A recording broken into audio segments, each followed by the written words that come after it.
Allah wahdahu la syarikalah wa asyhadu anna Muhammadan abduhu wa rasuluhu alladzi la nabiyya wa la rasula ba'dah sallallahu wasallam alaihi wa ala alihi wa sahbihi wa man tabi'ahum bi ihsan amma ba'd.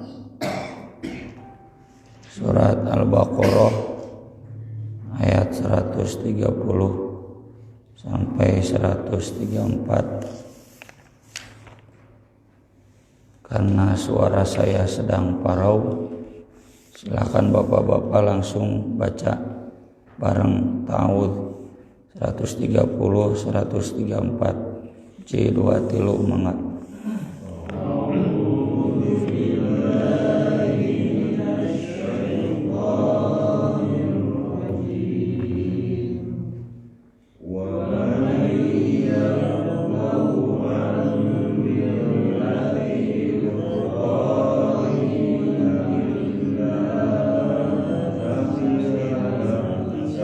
Ditahan masafiha wihaniti illa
waman dan siapa yang yarghabu benci amillati dari milah itu agama,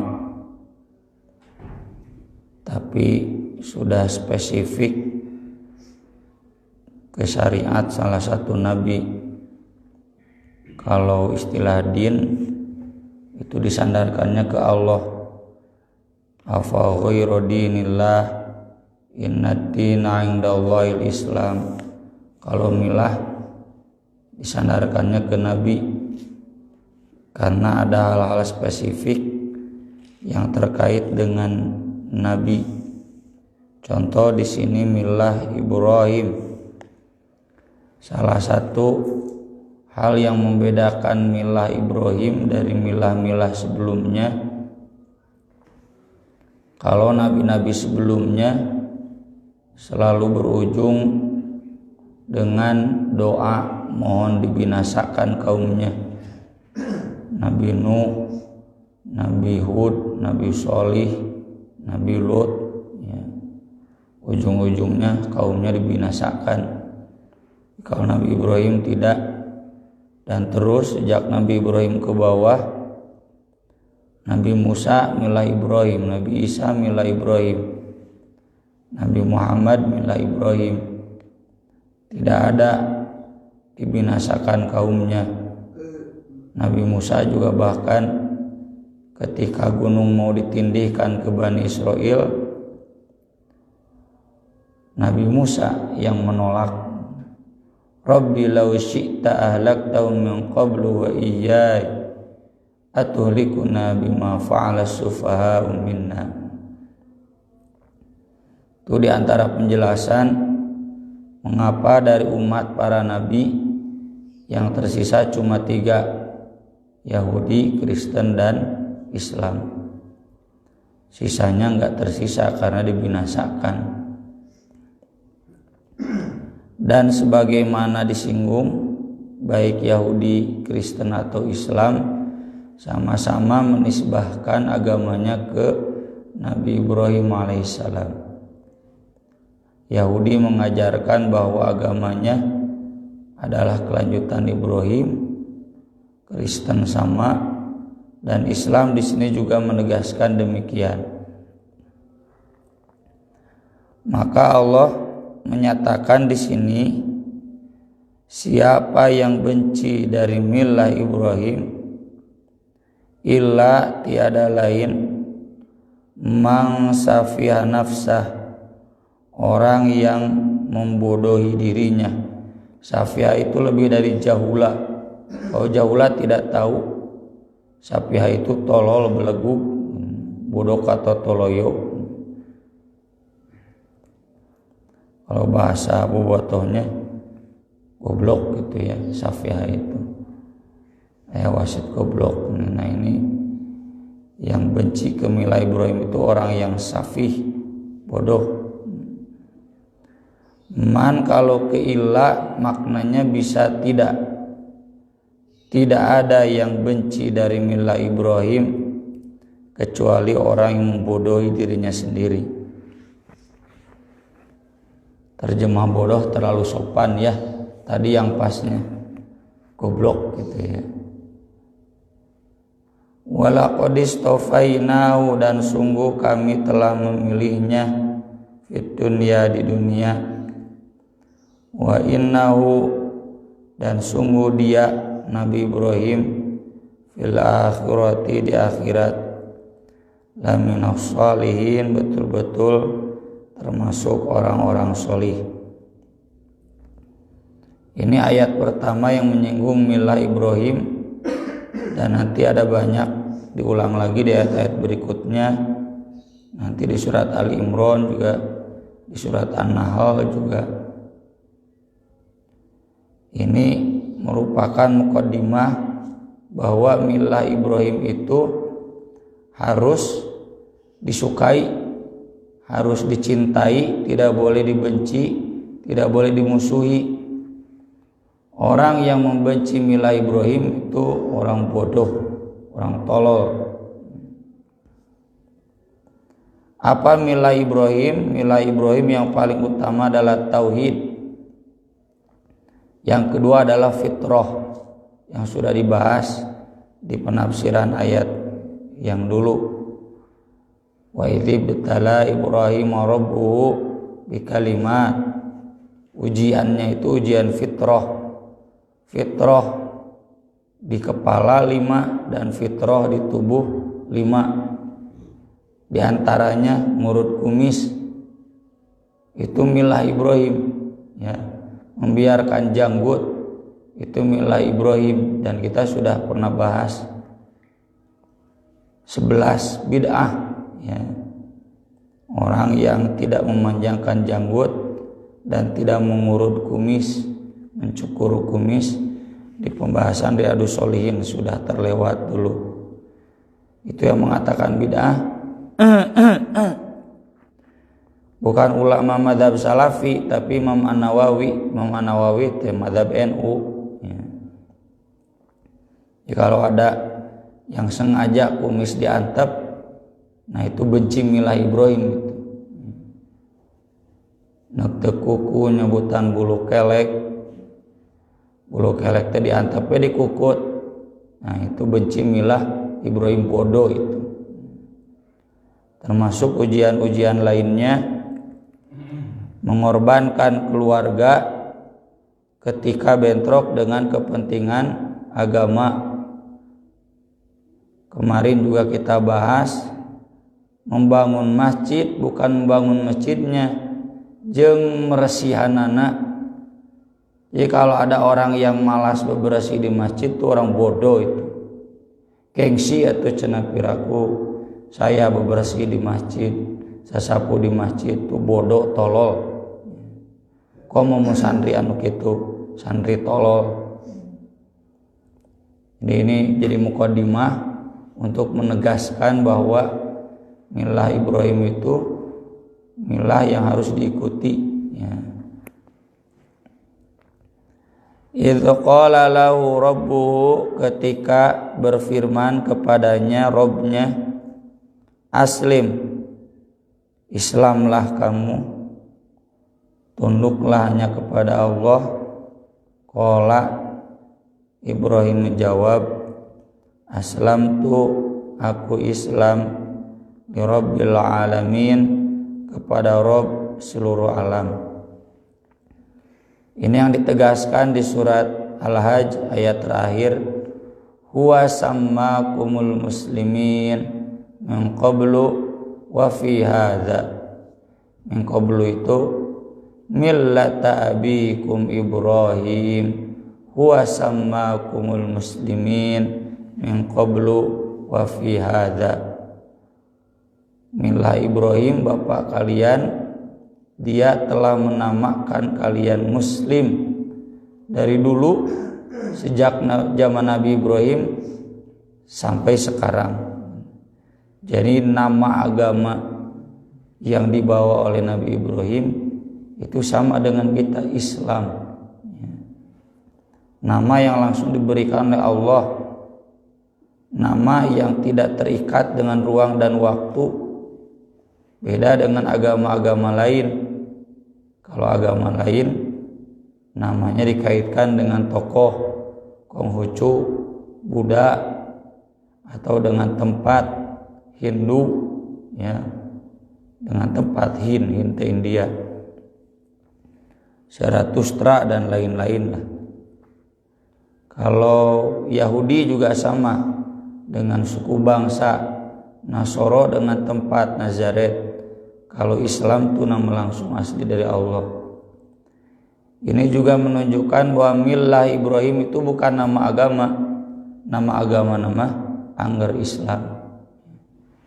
Meski wallahu alam, apakah Islam ini bahasa Ibraninya juga Islam atau ada istilah lain di bahasa zaman Nabi Ibrahim yang maknanya Islam. Pokoknya Islam itu memang menjadi ajaran yang sudah Allah ajarkan sejak kepada Nabi Ibrahim. Ini sekaligus penegasan bahwa Islam yang dibawa Nabi Muhammad SAW ini jelas merupakan kelanjutan agama Ibrahim. Karena sama Islamnya, Islam itu ketundukan hanya kepada Allah. Tidak ada Tuhan selain Allah. Bahasa sederhananya tauhid. Dan Yahudi Kristen sampai hari ini tidak bisa menjaga kemurnian tauhid. Maka di sini Allah sudah memberikan pengantar. Agama Yahudi Kristen itu agama yang tolol, agama yang bodoh, karena bukannya mempertahankan milah Ibrahim, malah justru menjauhi milah Ibrahim. Wa wasa biha, dan mewasiatkannya Ibrahim banihi kepada anak-anaknya, wa Yaqub dan Yakub. Ya bani, ya wahai anak-anakku, innallah sesungguhnya Allah istofa sudah memilih lakum bagi kalian ad-din agama, fala tamutunna maka janganlah kalian mati illa kecuali wa antum muslimun keadaan kalian dalam keadaan Islam. Penyebutan Yakub di sini bukan berarti tidak memuliakan Ishak dan Ismail, tapi lebih ke konteks ayat ini di mana surat Al-Baqarah ditujukan buat bangsa Israel. Bangsa Israel itu kan ada 12 merujuk anak Nabi Yakub, Nabi Israel. Yakub itu kan Israel, makanya panggilan Bani Israel itu merujuk keturunan Yakub. Di sini Allah menegaskan Nabi Yakub tidak mengajarkan Yahudi, Nabi Yakub mengajarkan Islam. Agama yang diwasiatkan oleh Nabi Yakub bukan agama Yahudi, tapi agama Islam. Apa agama Islam itu? Harus dipeluk selama hidup dan bahkan sampai mati. Fala tamutunna illa wa antum muslimun. Ayat ini bukan berarti melarang mati. Maksudnya sejak hidup harus Islam agar nanti ketika mati dalam keadaan Islam. Ini juga menunjukkan bahwa wasiat para nabi itu wasiat agama, kayak Nabi Muhammad SAW yang beliau wasiatkan kan sholat, Quran, sunnah kan. Ada 2 perkara yang berat yang aku tinggalkan, ya, Quran, sunnah. Kemudian perempuan, hati-hati fitnah. Bani Israel dulu rusak gara-gara perempuan. Juga rumah tangganya rusak gara-gara perempuan. Tersabar ke perempuan. Istausu bin nisa'i khairan. Itu wasiat Nabi, ya. Sampai di Syiah mah ya bukuna khusus wasiat Nabi. Apa isinya? Nu paling pokok Ali kudu jadi khalifah gitu. Jadi tapi yang lain-lainnya memang itu yang diwasiatkan Nabi, sholat. Bukan berarti wasiat harta haram. Wasiat harta yang dianjurkan itu bukan wasiat si Neng nu gede jongkok, si Ujang nu kadua sawah, lain gitu. Wasiat yang Nabi perintahkan, la yahillu lirajulin an yabita lailatan aw lailataini illa wa wasiyatu maktubatun indahu. Tidak halal bagi seseorang tidur semalam 2 malam menjelang kematiannya kecuali wasiatnya ada di sisinya, ditulis. Kata Ibnu Umar, sejak saat itu saya sudah nulis wasiat meski masih jauh mati karena nggak tahu kapan mati. Yang dimaksud Nabi orang yang merasa mau meninggal, yang sudah tua, yang sudah kepala 6, atau yang sudah sakit parah, kudu ditulis tuh wasiat teh. Apa wasiat yang dimaksud di sana dijelaskan di hadis lain, bahwasanya Allah memberikan tambahan amal kepada kalian berupa sodakoh yang diwasiatkan. Wasiat yang harus ditulis itu lain budak kahiji sawah budak kedua kontrakan, budak katilu jongkok, eta mah lain wasiat. Kata Nabi sallallahu alaihi wasallam, teu dikitukeun oge da pasti kitu. Ya. Sok bapa beunghar loba harta. Ieu anu da teu dikitukeun ge pasti kitu, bapa maot da pasti kitu dibagi-bagi. Sok nyanyawanan Allah di nya kadang. Nyanyawanan Allah kumaha pan udah ada bagiannya. Ketika nanti mayit meninggal kan sudah jelas bagiannya. Ini nyanyawanan Allah, miheulaan hukum Allah. Yuk sakieu, tidak sesuai dengan hukum waris. Sodakoh itu wasiat itu sodakoh yang harus ditunaikan sebelum meninggal. Jadi Nabi mengajarkan agar sebelum meninggal itu kita harus punya wasiat. Wasiatnya apa? Sodakoh. Itu kan yang ada hadis Sa'ad bin Abi Waqqas. Nabi, saya kaya, anak saya cuma perempuan satu. Saya mau wasiatkan 2/3 hartaku. Naon maksud wasiat jadinya? Sedekah. Kata Nabi, jangan terlalu banyak. Setengah, jangan terlalu banyak. 1/3 tuh, nah 1/3 nggak apa-apa. Bukan hadis wasiat. Wasiatnya naon? Sedekah. Wasiat yang diajarkan oleh Islam lain tadi mah saya sependapat dengan ustadz yang aliran keras, haram lantaran nyanyawanan Allah ya. Meski ada ustadz lain yang agak longgar, nggak apa-apa hibah geus maot eueuh beak ku hibah kabeh. Padahal kan nggak boleh. Kalau memang itu wasiat, kata Nabi minimal maksimal 1/3. Di urang mah wasiatnya da beak kabeh atuh. Budak kahiji imah nu itu, budak kadua imah nu ieu, beak kabeh hartana. Itu tetep we haram. Ya. Kadenya ini bapak-bapak yang kaya tong sok kitu. Wasiat yang diajarkan agama itu wasiat agama atau wasiat sedekah. Nanti kalau bapak meninggal 1/3 kasih ke At-Taubah buat ngebangun masjid. Nah itu wasiat.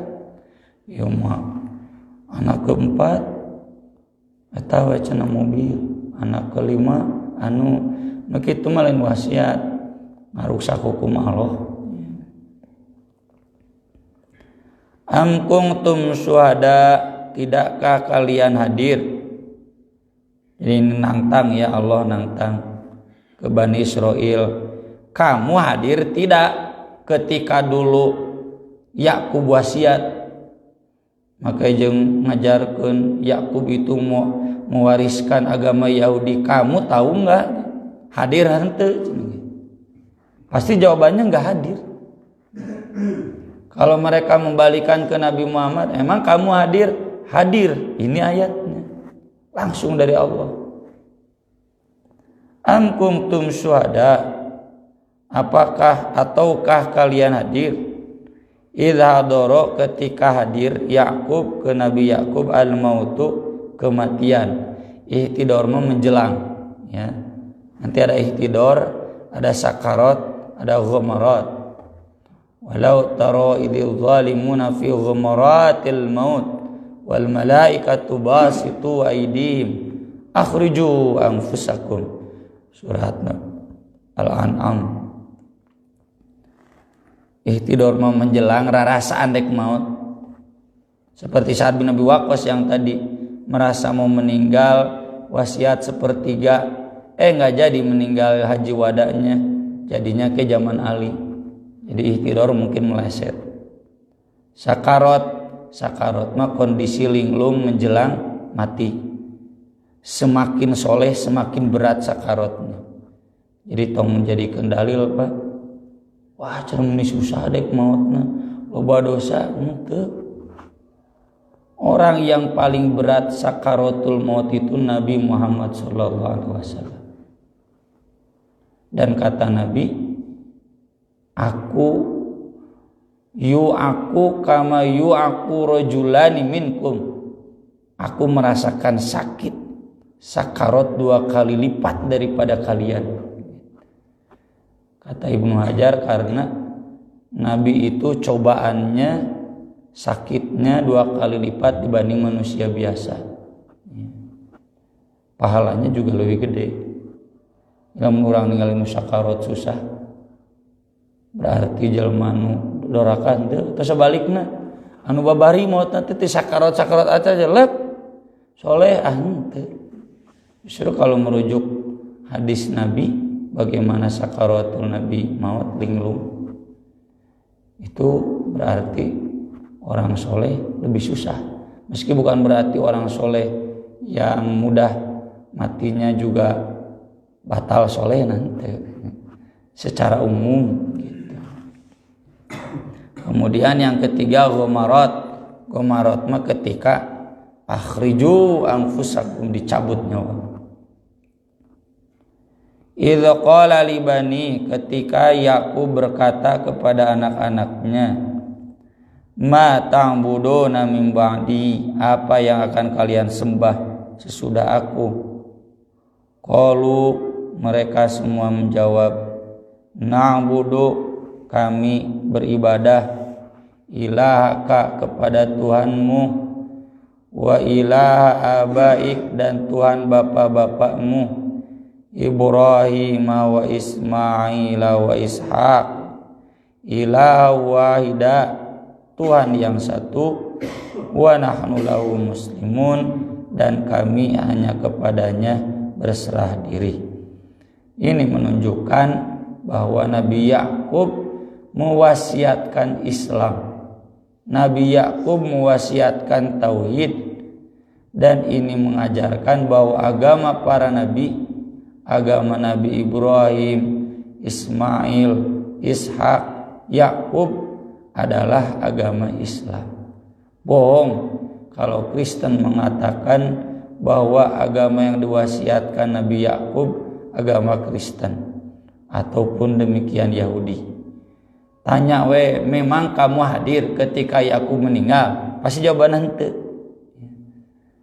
Atau kalau mereka balikan, kamu memang hadir, ini datanya, ini SIM-na ieu, STNK-na, bukti bahwa itu motor saya, nah ini BPKB-nya. Balikan nanti ke Yahudi Kristen, ada nggak ayat yang begini di Yahudi Kristen? Di Bible-nya moal ayat. Mun nyieun ayeuna ngadadak telat, kuduna baheula nyieunna. Memeh tahun 600 Masehi Konsili Nikea, ya. Konsili Nikea yang meresmikan Alkitab yang sekarang nggak ada nih ayatnya seperti ini. Termasuk nanti diulang di ayat 140. Tilka ummatun qad khalat, itulah umat yang telah lalu. Nah beginilah aslinya Yahudi dan Kristen. Islam hakikatnya laha ma kasabat, bagi mereka, ya lah hadis ini ke umat bukan ke dia, bagi mereka apa yang sudah mereka kerjakan, walakum ma kasabtum, dan bagi kalian apa yang sudah kalian kerjakan.